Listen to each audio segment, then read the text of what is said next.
আব্বু আম্মুর ডিভোর্সের 18 বছর পর নানু বাড়িতে যাচ্ছি। ছোট বোনের বিয়ে, তাই না গিয়েও পারছি না।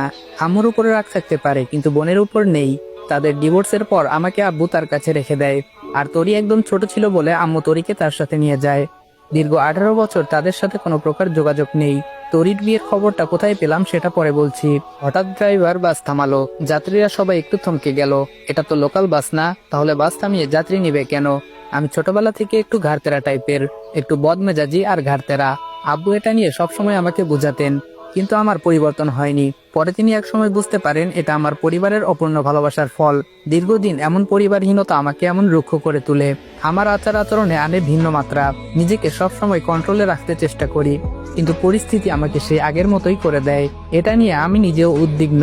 সিট থেকে উঠে হেল্পারকে ডাক দিয়ে বললাম, সমস্যা কি? গাড়ি থামালেন কেন? হেল্পার একটু শান্ত মনে বলল, একজন যাত্রী উঠবে। আমি বললাম, ওই মিয়া ফাজলামি করেন নাকি? এটা লোকাল বাস নাকি? আর বাসে আপনি সিট খালি দেখলেন কোথায়? হেল্পার আমার কথার উত্তর দিতে দিতেই বাসে যাত্রী উঠে গেল। ড্রাইভারও গাড়ির সামনের দিকে অগ্রসর করলো। হেল্পার একটু ভাব নিয়ে বলল, ভাই আপনি মনে হয় ভুলে যাচ্ছেন, আপনার পাশের সিটটা খালি আছে। আমি বললাম, কি বললেন আপনি? আবার বলুন। হেল্পার বলে, আপনার পাশের সিটটা খালি। আমি বললাম, একদম বাস থেকে ফেলে দিব। 2টা টিকিট কেটেছি কি সাদে? হেল্পার বলে, ও ভাই সরি, মনে নেই। আমি হেল্পারের দিকে একটু রাগী দৃষ্টিতে তাকিয়ে আমার সিটে এসে বসলাম। একটা হাঁটু অপর সিটে তুলে রাখলাম। টাকাটু খুলনার জার্নিটা মোটেও কম না। নিজস্ব গাড়ি নিয়ে আসতে পারতাম, কিন্তু এত দূরের জার্নি দুষ্কর হয়ে যাবে। নিজের নিরাপত্তার কথা ভেবে বাসের টিকিট কেটেছি, তাও আবার একটা না, একসঙ্গে দুটো। রাত হয়ে গেলে ঘুমোতে সুবিধা হবে। আমি আবার বসে ঘুমাতে পারি না।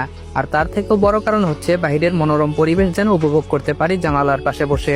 যদি জানালার পাশে সিট না পাই, তাই একসঙ্গে 2টো টিকিট কেটেছি, যেন কেউ এসে ভাগ বসাতে না পারে, বলতে যেন না পারে যে জানালার পাশের সিটটা আমার। হেল্পার আমার পিছনে ভাই ভাই করতে করতে আসলো। আমি অন্যদিকে মুখ ফিরিয়ে তাকিয়ে আছি। কোনোভাবে আমি আমার সিট ছাড়ছি না।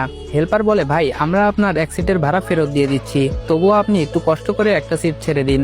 আমি চোখ রাঙিয়ে তাকিয়ে আছি হেল্পারের দিকে। খুব রাগ হতে লাগলো হেল্পারের প্রতি, তবে মুখে প্রকাশ করলাম না, নিজেকে কন্ট্রোল করলাম। ভাই ভাই প্লিজ প্লিজ। আমি বললাম, আপনি প্লিজ সামনে থেকে সরে যান, রেগে গেলে কিন্তু খারাপ কিছু হবে। হেল্পার বলল, ভাই ভুল তো মানুষের হয়, আপনি একটু বোঝার চেষ্টা করুন। আমি বললাম, খুব খারাপ হবে কিন্তু, আমার সমস্যা আছে দেখে আমি 2টা সিট বুকিং করেছি।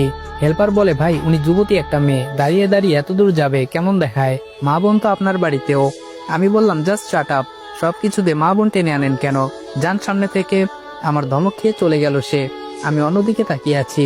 আমার সিটের পাশে কারো উপস্থিতি টের পাচ্ছি। সিটের উপর হাত রেখে দাঁড়িয়ে আছে। বুঝতে বাকি নেই অনাকাঙ্ক্ষিত যাত্রী। সে যেই হোক, আমার সিট ছাড়তে আমি অসম্মত। আমি একবার মেয়েটার দিকে দৃষ্টি দিলাম। দেখে মনে হচ্ছে কোনো কলেজের স্টুডেন্ট, হোস্টেল থেকে ফিরছে, কেননা কাঁধের মাঝে বেশ বড়সড় একটা স্কুল ব্যাগ। আর বাস থামিয়েছিল একটা মহিলা হোস্টেলের সামনেই। মেয়েটার শ্যামবর্ণ মুখের রং, তবে ততটা কালোও নয়, আবার অতটা সুন্দরও না। তবে মুখের মাঝে আছে অজস্র মায়ের বসবাস। শ্যামলা মেয়েরা এমনিতেই অনেক মায়াবী হয়। আমি অবশ্য কাউকে বাস্তবে তেমন দৃষ্টিভঙ্গিতে দেখিনি। বিদেশে সাদা চামড়ার মানুষ দেখতে দেখতে অভ্যস্ত, তাই এই শ্যামলা চেহারার মায়াবতী কখনো তেমন ভাবে দেখা হয়নি। দেখা হয়েছে হয়তো অনেকবার, কিন্তু খেয়াল করা হয়নি শ্যামলা মেয়েরা মায়াবতী হয়।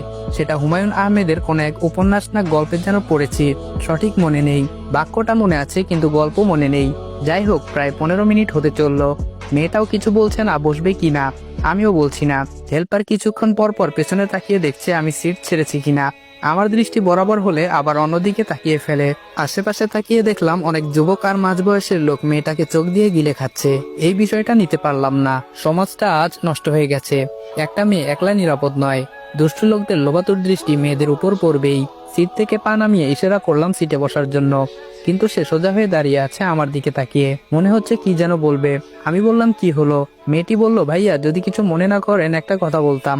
আমি বললাম, মনে করার হলে অবশ্যই করব। মেয়েটি বলে, তাহলে দাঁড়িয়ে থাকি। আমি বললাম, দাঁড়িয়ে থাকতে ভালো লাগলে দাঁড়িয়ে থাকুন, আমার এত মাথা ব্যথা নেই। একটু পর আবার মেয়েটা বলল, ভাইয়া জানালার পাশের সিটটা কি পাবো? না মানে যদি কিছু মনে না করেন।